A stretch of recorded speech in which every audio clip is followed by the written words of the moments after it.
Hepinize merhaba arkadaşlar. Merhaba. Bugünkü kulübümüzü kırdık. Kulübümüze giriş 100 kaldı. 90-80 kalar da alırız. Açıktır 100k olanlar alınır. 80 kalar da yorum yapsın alırız. Kulübe hayır edilecek. Başkalarını çağırmak istiyorum. Kulübü dünya bir yapacağız. Kulübe gelin. Kulübe gelen herkes kırdı. Herkes kıymetli.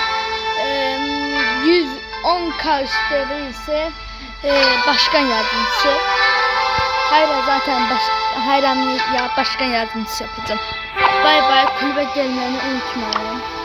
Kulübe 100k 80k aşağısını almam. 80k üstler gelsin.